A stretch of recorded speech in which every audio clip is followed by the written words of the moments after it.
نحمده ونصلی علی رسولہ الکریم اما بعد۔ کبھی اے نوجوان مسلم تدبر بھی کیا تو نے وہ کیا گردو تھا تو جس کا ہے ایک ٹوٹا ہوا تارا، تجھے آواز سے اپنے کوئی نسبت ہو نہیں سکتی کہ تو گفتار وہ کردار تو ثابت وہ سیارہ۔ صدر عالی مرتبت اور معزز حاضرین مجلس، آج کا میرا موضوع سخن ہے تھے تو آبا و تمہارے ہی مگر تم کیا ہو۔ جناب صدر، میری تقریر کا عنوان شاعر مشرق حضرت علامہ اقبال کے ایک عبرت امیز شعر کا اولین حصہ ہے۔ اس شعر کا ہر مصرع سوچ و وچار کے کئی در کھولتا ہے۔ یہ محض چند الفاظ پر مشتمل ایک شعر نہیں ہے بلکہ ہمارے لیے عبرت و نصیحت کا ایک پیغام ہے۔ ہمارے اسلاف کا شاندار ماضی اور پریشان کن عہد حاضر کی عملی تصویر ہے۔ تھے تو آبا و تمہارے ہی مگر تم کیا ہو، ہاتھ پر حاضر منتظر فردا ہو۔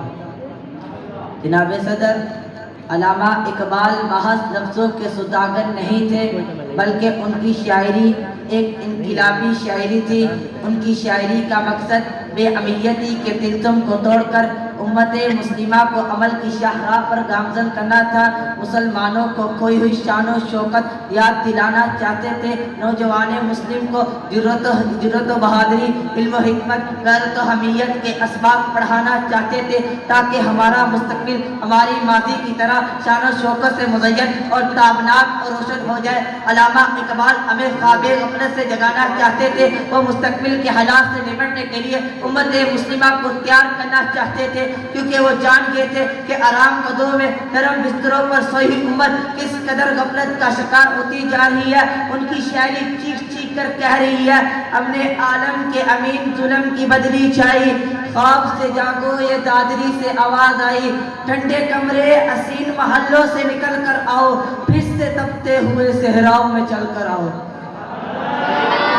جناب صدر، افسوس صد افسوس، آج چہارتاگ عالم میں خدا کے محبوب پیغمبر صلی اللہ علیہ وسلم کی امت جس المناک دور سے گزر رہی ہے، کریا کریا نگر نگر ٹکڑوں میں بٹی ہوئی امت مسلم، پاش پاش ہوتا ہوا مسلم امہ کا اقتدار، ریزہ ریزہ ہوتی عزت نفس، مشرق سے لے کر مغرب تک بہتا ہوا خون مسلم۔ ایک طرف کشمیر میں بہنوں کی ردائے عصمت تار تار ہو رہی ہے، دوسری طرف وارثان علوم نبوت کی داڑیاں نوچی جا رہی ہیں، ایک طرف دختران اسلام کو بیچا جا رہا ہے، دوسری طرف توحید کے متوالوں پر زمین تنگ کی جا رہی ہے۔ صرف یہی نہیں بلکہ ہماری ارض مسجد اقصیٰ کی روز بروز بے حرمتی کی جا رہی ہے، بنیاد اقصیٰ مشرکوں کی ہو جس کا عوض کا نشانہ بن رہی ہے۔ اطفال مسلم خون و خون ہے، عراق سے لے کر فلسطین تک مسلمانوں کی بے گروہ کفن لاشیں اور امت مسلمہ کی مظلومیت اور بدحالی کا منہ بولتا ثبوت ہے۔ دنیا کے مختلف گوشوں کو رنگین کرتا ہوا مقدس لہو چیخ چیخ کر کہہ رہا ہے، اب فقط شور مچانے سے نہیں کچھ ہوگا، صرف اونٹوں کو ہلانے سے نہیں کچھ ہوگا، زندگی کے لیے بے موت مرتے کیوں ہو، اہل ایمان ہو تو شیطان سے ڈرتے کیوں ہو، تم محفوظ کہاں اپنے ٹھکانے پر ہو، بعد بغداد تم ہی لوگ نشانے پر ہو، کہ اب اگر ایک نہ ہو پائے تو مٹ جاؤ گے، خوش پتوں کی طرح تم بھی بکھر جاؤ گے۔ جناب صدر، امت مسلمہ کو دنیا میں اپنا کھویا ہوا مقام حاصل کرنا از حد ضروری ہے۔ آج ہم جس ذلت و خواری کا شکار ہیں، اس کی بڑی وجہ یہ ہے کہ ہمارے لیے ہمارے اسلاف کے کارنامے بے مقصد کہانیاں بن کر رہ گئے ہیں، شاندار ماضی خواب بن گیا ہے۔ ہم فراموش کر چکے ہیں کہ ہمارا تعلق اس قوم سے ہے جو نظریہ اسلام سے جنم لیتی ہے۔ ہم آل کی رنگینیوں میں گم ہو کر ماضی کو قصہ پالیدہ سمے بیٹھے ہیں اور مستقبل کی تامناکیوں کے بارے میں یہ سوچنے کو تیار ہی نہیں، اور دنیا کے نشے میں کھو کر یہ سوچنے کو تیار ہی نہیں کہ ہمارے آباء و اجداد نے کیسر کی خدائی اور کسریٰ کی فریونیت کے تلسم کو پارا پارا کر دیا تھا۔ آج ہم مغرب کی نگرانی میں اس قدر آگے نکل گئے ہیں کہ اسلاف کے نقش قدم کو بھولتے چلے جا رہے ہیں. یہ جدید فیشن کی دوڑ ہی ہے جو ہماری نسل نو کے ذہن سے احساس سیاہ جی رہی ہے. سچ تو یہ ہے جو قوم آبا و اجداد کے کارناموں کو یاد رکھتی ہے وہی کامیابی سے امکنار ہوتی ہے. جناب صدر، ہمارا عشقہ ماضی کسی کے لیے اجنبی نہیں ہے. ہمارے اسلاف کے گانا میں مینار نور ہے.